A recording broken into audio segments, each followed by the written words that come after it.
Good morning. Good morning. Good morning. Thank you very much. I'm delighted to be here this morning to share with you a few thoughts that I have concerning the ideas of creativity, passion, and leadership. I thought long and hard about what I would say because there's much to be said about these three aspects of personality and of performance. After long periods of thought, I end up coming back to the beginning, both metaphorically and also in reality, back to the place where I began. What I'd like to share with you this morning is a story about empowerment. I'd like to share with you a story about a woman who transformed herself from what she was into something that was remarkable and astounding. It is said that passion is in the heart. And if home is where the heart is, then my heart was set abeat by the passion in the life and rhythm of my mother. My mother's name was Ruby M. Wilson, and she was born in 1927 in a brood of 5. But most often there were 9 people living in a 4-room home in the piney woods of South Carolina. She was distinguished in many ways. One that stood out most in her early life was that she was the first person in her family to graduate from high school. This made her quite a phenomenon in her community. In a community where people rarely went past 5th or 6th grade, this woman was able to achieve something that was almost unthought of. She also happened to be the only person in her family who ever went to high school. The only reason she was able to achieve this goal was because her family was willing to sacrifice the valuable labor that she would have performed in the fields so that this woman could get an education, and the stage was set. In the late 1940s, she moved to Philadelphia, where she had a brother who moved here after the war. She was a part of this mass migration of African Americans who left the South for places north in droves. Sociologists and historians refer to this as the migration from field to factory. And in fact, that's exactly what happened. Her first job was working at a cigar factory in North Philadelphia, hard in the shadows of Temple University. She worked hard. She worked hard to create independence for herself. She worked hard to create a life for herself. She worked hard to keep the dream alive that she could have a better life for herself and for the child that soon was born early thereafter. In the early part of the next stage of her life, she worked in a factory that cleaned uniforms, service uniforms. Hot, dirty, steamy environment. She never complained, even though she had scars on her hands and her arms from this labor. In fact, she never missed an opportunity to turn to me and say, such is the life of an individual who does not have specialized training, who does not have enough education. Extraordinary. I watched my mother work and labor in mindless jobs for years. One day, I was about 10 or 11, she came home, and in a bag she had 2 frozen pot pies. She said, I want you to read the instructions, I want you to make this, and show me that you can do this without burning down the apartment. Okay? I rose to the challenge, I read the instructions, prepared the 2 pot pies, put them on the table, we sat down quietly to eat. I was curious about why my mother would ask me to do something like this. I had never done anything like this before in my life. She looked at me quietly and she said, I've decided to go back to school. And for 3 nights a week, I'm not going to be home in time to make dinner for you. So I want to make sure that you know how to prepare a meal so that you can eat. When I come home, I'll check your homework. She says, I know that this is going to be a challenge for you. It's going to be a challenge for both of us. And I'll only do this if I think you're going to be all right. She said, I want you to know something. I'm not doing this for me. I'm doing this for us. At that point in my life, I did not really understand the sacrifice involved. In my mind, even as a parent today, I cannot understand what it took, the courage it must have taken inside of this woman to try to bring about such an incredible change in her life. Our lives became a series and spades of events that were governed by the ebb and flow of her classes, colloquiums, places that she had to be. It was extraordinary because I watched her meld the fabric of her life into something that she could only dream of and she had yet to obtain. She would put together vacation time and sick time so that in the summer she could take classes at the University of North Carolina, NYU, and at the University of Chicago. It was an extraordinary thing to watch. No one believed in her. No one believed that she could make it. The people in my community lived what we could only call lives of quiet desperation. They had no reason to believe that education could be the answer to their problems because they had no examples. It is said that those who live without example mindlessly and needlessly stumble. And so it was that this woman took this position of her own, independent of anything that people believed that she could do, and she pressed on.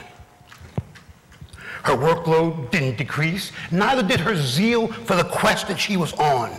She was in full throes of passion about attaining something that was intangible and yet she believed would change her life.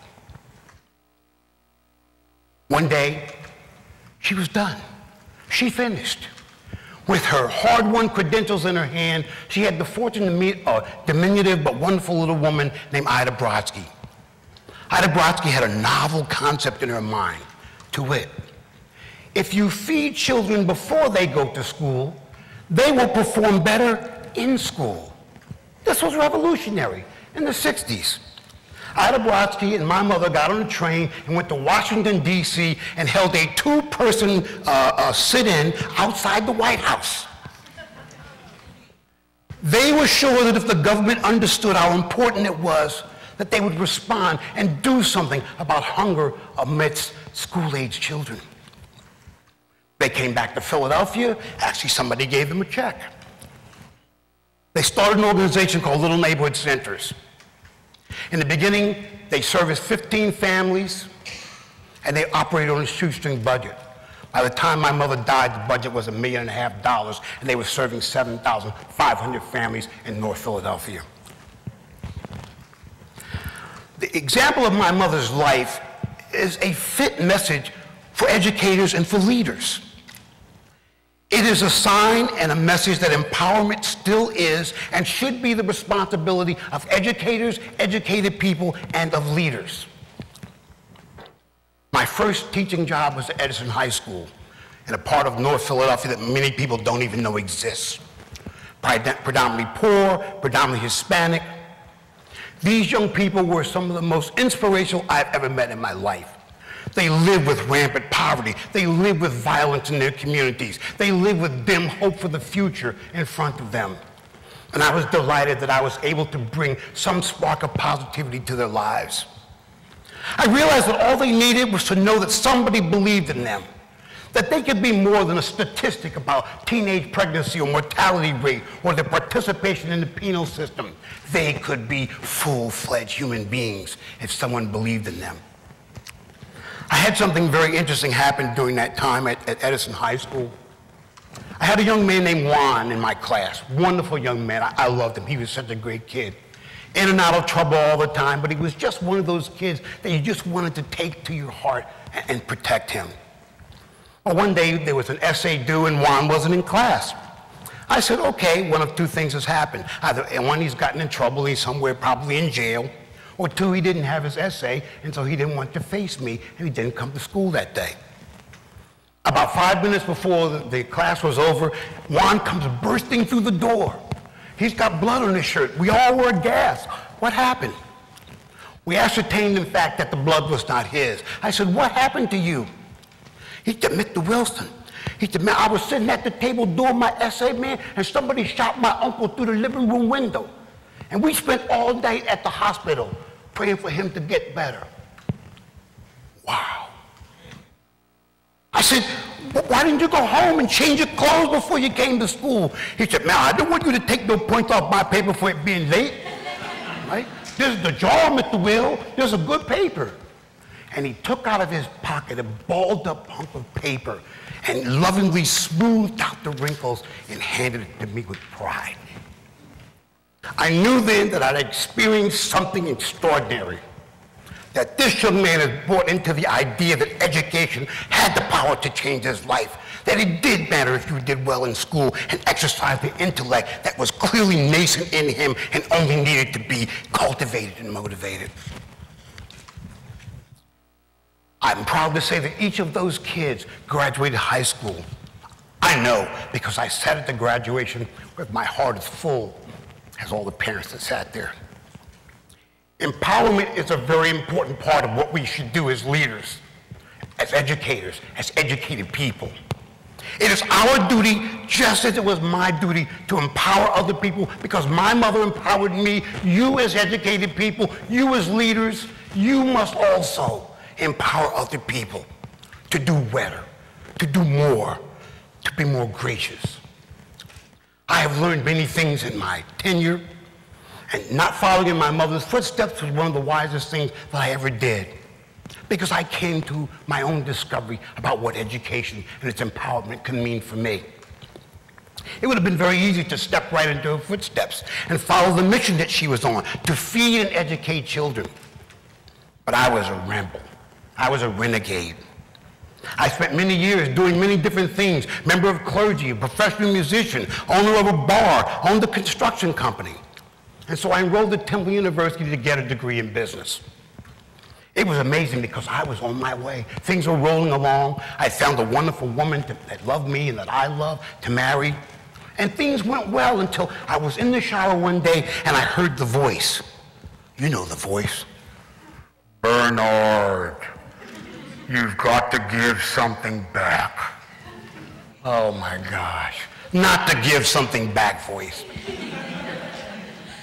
The next day, I went into school. I changed my major to education. My mother knew that this was a perfect fit for me and that there were so many different kinds of literacies. She began to, in our lives, bring in things that had never happened before.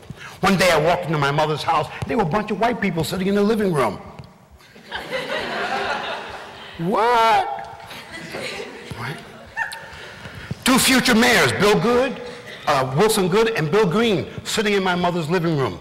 Thatcher Longstreth, who was a conservative Republican from Chestnut Hill, sitting in my mother's living room. They were sitting in the living room of a woman who 15 years before had been struggling in a laundry. And here she was, a three-time Liberty Bell Award winner by 3 different mayors.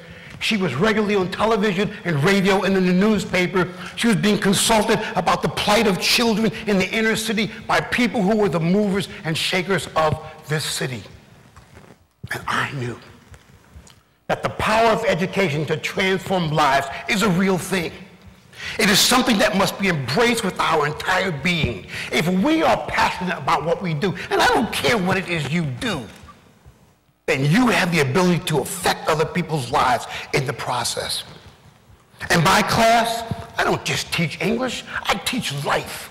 I talk about the realities of what is for the dreams and the goals that these young people have in their minds. You say, well, Mr. Wilson, this is all very interesting, but we're in Arcadia University, in sylvan environments, in a suburban school, with a castle, no less.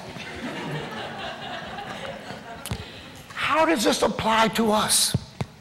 Are you, in fact, preaching to the choir because we have already demonstrated our interest in education and in leadership? And I say, perhaps I am. But it's your job to continue to make sure that the choir grows. The last thing I will leave with you is this idea. We have an obligation and a duty to be passionate about what we do. And if you do that, you influence the lives of other people. And in doing so, maybe in some small way, you make the world a little better place.